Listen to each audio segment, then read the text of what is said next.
500 Years of the Republic of Venice. What Went Wrong? By Joerg Knipprath. In number 10 of The Federalist, James Madison defines republic and distinguishes that term from democracy. The latter, in its pure form, is a society consisting of a small number of citizens who assemble and administer the government in person. Think of the classic New England town meeting, or the administration of justice through a jury drawn by lot from the local citizenry. A republic, by contrast, is a government in which the scheme of representation takes place. It is distinguished by, first, the delegation of the government given to a small number of citizens elected by the rest. Secondly, the greater number of citizens and greater sphere of the country over which a republic may be extended. The last quality is due to the fact that direct participation by citizens means that the place of government cannot be too far from their homes, lest they must leave their livelihoods and families, whereas the indirect system of governance in a republic only requires that the comparatively small number of representatives be able to travel long distances from their homes. One argument by historians for the collapse of the Roman Republic and its popular assemblies is that eventually there were too many Roman citizens living long distances from the city to make the required direct participation in the assemblies possible. Political theorists and Western expositors of constitutional structures have characterized various systems as republics more broadly than Madison's functional and limited definition. Examples abound. Plato ascribed the title Politia to his principal work on government. His conception of the ideal system was one of balance among different groups in society, with the leaders to come from an elite guardian class bred and trained to govern. This has been called government by philosopher kings, but it was an obvious aristocracy in the true meaning of the word, government by the best, aristoi. Such government would establish a realm of justice, the cardinal virtue of the individual and the political order through trained reason. He analogized the system to a charioteer who, through his reason, guides the chariot safely along the path to the destination. The charioteer relies on the help of the strong, obedient horse to control and direct the unruly horse which, driven by its appetites for physical satisfaction, wants to bolt off the path in search of immediate gratification of its desires. The charioteer is the guardian class, the strong horse the auxiliaries, disciplined and competent military officers and civil administrators, and the truly unruly horse the masses. The system allows all to achieve their proper status in society in reflection of their inherent natural inequalities, provides stability necessary for social harmony, and is guided by an ethical principle, justice. Hence, it is a republic. Aristotle, in his Politica, did not discount the role of the demos in Athens. Like Madison, Aristotle considered democracy to be unstable and dangerous. From an analytic perspective, as was the case for Plato, democracy was a corruption of politia, which he considered the best practical government for a city. Man is a politikon soon, a creature which by his nature is best suited to live in the community that was the Greek polis. Once more, preserving a stable society and governing system was the key to maximizing the flourishing of each resident in accordance with the natural inequalities of each. Aristotle saw that balance in the mixed government of Athens, neither pure democracy nor oligarchy, in which the formal powers of the demos in the assembly and the jury courts were balanced by the Council of 500 and the practice of deference to the ideas and policies advanced by the elite of the wealthy and of those who earned a military or civic honor. The government of Rome before at least the first triumvirate in 59 BC of Caesar, Pompey, and Crassus has consistently been described over the centuries as a republic. Polybius explained micti, mixed government, the political structure of the Roman Republic differently than did Aristotle, but he too deemed Rome a republic because of the balance among the monarchic, aristocratic, and democratic elements of its constitution. As important, the practical functioning of the competing political institutions limited the power of each. Polybius related the political structure and its evolution to Roman character traits that reflected Rome's history and contemporary culture, which had stressed the maintenance of civic virtue. Polybius also understood that Romans were not immune to human passions and vices. Like Madison, writing nearly 2 millennia later, he warned that Rome's republican structures were better than other forms of government, but were not impregnable barriers against political failure. Cicero also described Rome as a mixed government. Although his declaration that the people were the foundation of political authority was opposed to his approving description of the patrician senate as preeminent. For Cicero, Rome's system reflected the natural divisions of society, with leadership appropriately assigned to the best, the optimates. What made Rome a republic was that the mutual influences and overlapping authority of the various political institutions provided the stability for a successful community oriented to the thriving of all, the res publica. In the Ciceronian version, Rome was a republic, but an aristocratic one. Closer to Madison's time were the observations of Baron Montesquieu, an authority well respected by the writers of the Federalist. Montesquieu's The Spirit of the Laws has been criticized as contradictory and lacking systematic analysis. In a relevant portion, which describes the English system, he calls the structure a mixed government, with separate roles for monarch, lords, and commons. He characterizes this as a republic similar to the Rome of Polybus, because they embodied different interests and were able to check each other to prevent any of them from exercising power arbitrarily. England was a republic in function, but a monarchy in form. Today, one sees systems self-named as republics that are a far cry from the foregoing examples. North Korea as the Democratic People's Republic of Korea, the People's Republic of China, and the erstwhile Union of Soviet Specialist Republics appear to have at most a passing resemblance to the Rome of Polybius or the England described by Montesquieu.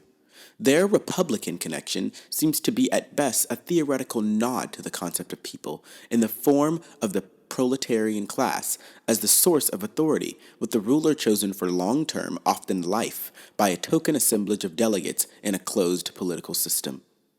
What then made classical Venice a republic? Based on classical taxonomy of pure political systems, Venice was an aristocracy. Although Venice had been found under Roman rule, the most revealing period was the half-millennium between the constitutional reforms of 1297 and the Republic's end after the city's occupation by Napoleon in 1797. Like Rome and other classical polities, Venice had no written formal constitution or judicially applied constitutional law. The political structure was the result of practical responses to certain developments, the demands of popular opinion, and, as in Rome, the deference to custom traceable to the wise ancestors.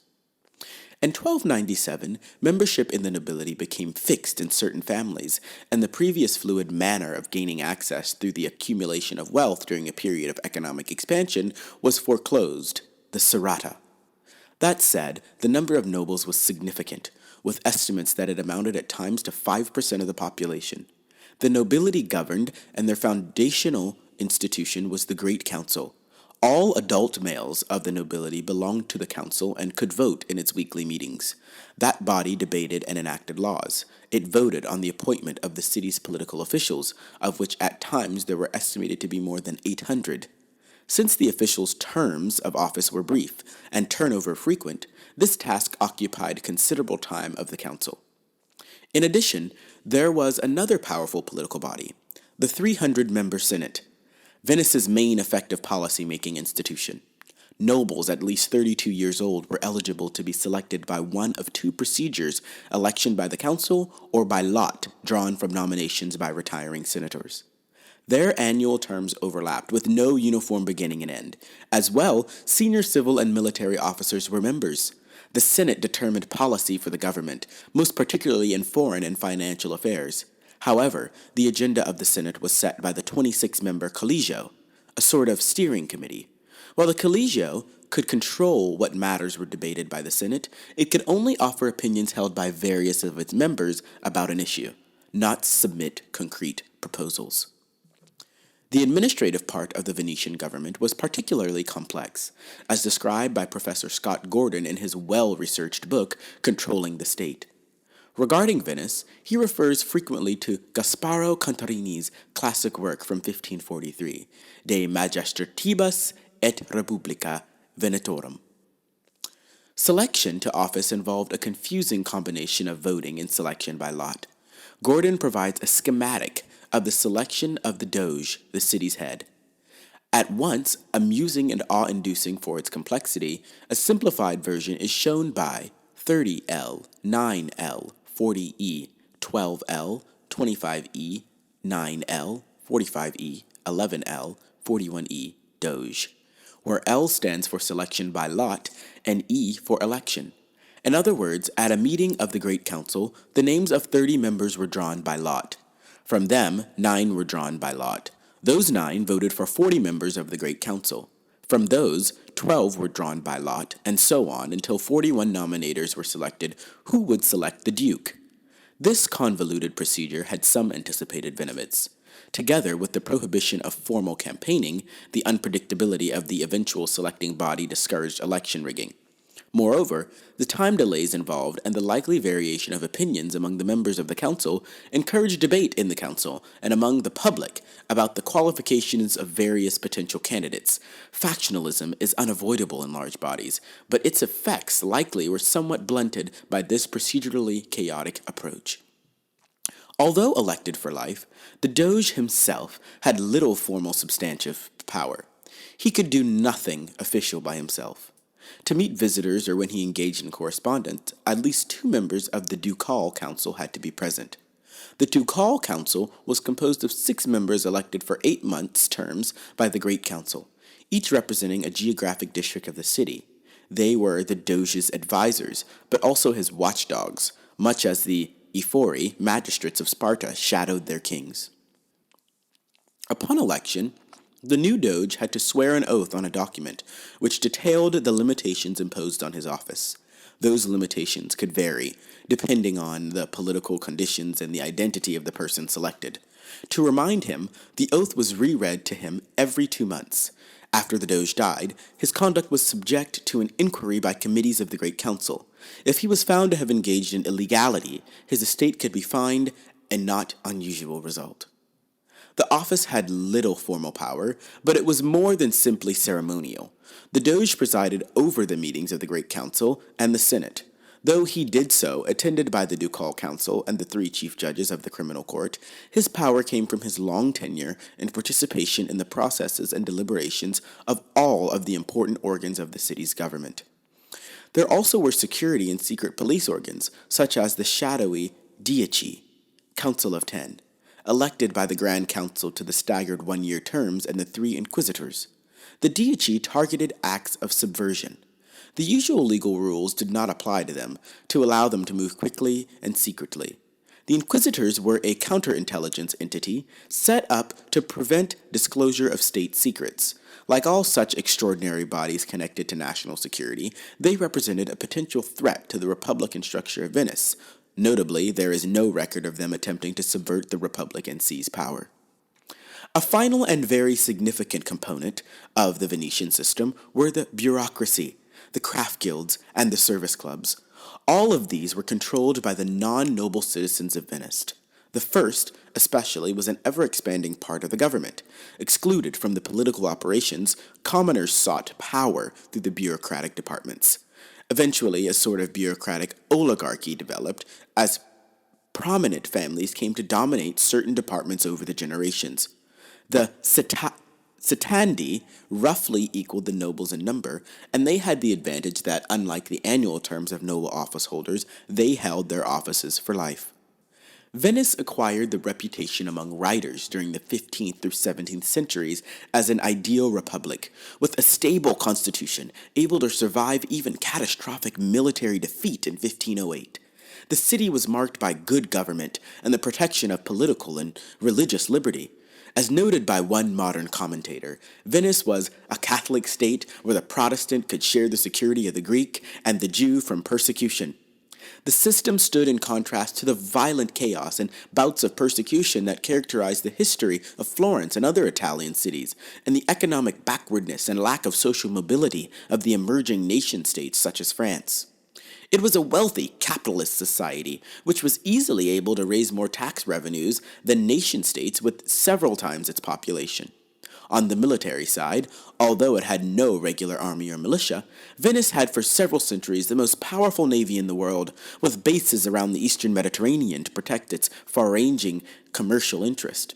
However, by the 18th century, the myth of Venice had become tarnished, as the city acquired a reputation for civic decay. Hamilton and Madison wrote disparagingly about it in The Federalist. the latter claiming that the city did not meet the definition of a republic, thus coming back to that earlier question: why was Venice's constitution described as such by so many? Madison's own definition by number 39 of the Federalist, in which he rejects characterizing Venice as a republic, emphasizes that the governing authority in a republic must come directly or indirectly from the great body of the people, and the government must be administered by persons holding office during good behavior. It is true that the organs of state in Venice were controlled by a noble elite of at most 5% of the population. Yet, the general exclusion of women, children, convicts, and slaves from governance in the American states, along with the impact on free male adults of the property qualifications imposed by many states on voting well into the 19th century, undercuts Madison's claim that the American states were republics. Moreover, in Venice, the cittadini carried out the ordinary operations of the government and were therefore a significant force in the execution of government policy. Looking at terms of office, with the exception of the Doge's life tenure, office holders in Venice were usually selected for annual terms, unlike the longer terms of office for president, representatives, senators, and judges in the United States. Indeed, it was the very length of the tenures of officers of the general government which the anti-federalists decreed as unrepublican and which Madison defended. That is not to say that Madison's focus is misplaced. It is a necessary but not sufficient condition of a republic that there is a significant element of popular participation, albeit one of amenable to precise reckoning. As important, however, is that the government is not unlimited, and power is not concentrated in a single person, class, or body of persons. The balance and separation of powers which Madison considers to be crucial in the Federalists, numbers 10 and 51, when he defends against the charge that the Constitution is a prescription to tyranny, is also clearly present in Venice's one might say Byzantine structure of overlapping entities, checking and supervising each other. It was a structure that by Madison's time had, with some alterations, served the city for 500 years, since the Serrata, and another 3 countries since its independence by Byzantium before then. It took Napoleon's mass army, the military might of a large nation-state, to end Venice's long-functioning but obsolete city-state constitution. This is 500 Years of the Republic of Venice, What Went Wrong, by Joerg Knipprath. Read by yours truly, Dakare Chapman. Thank you.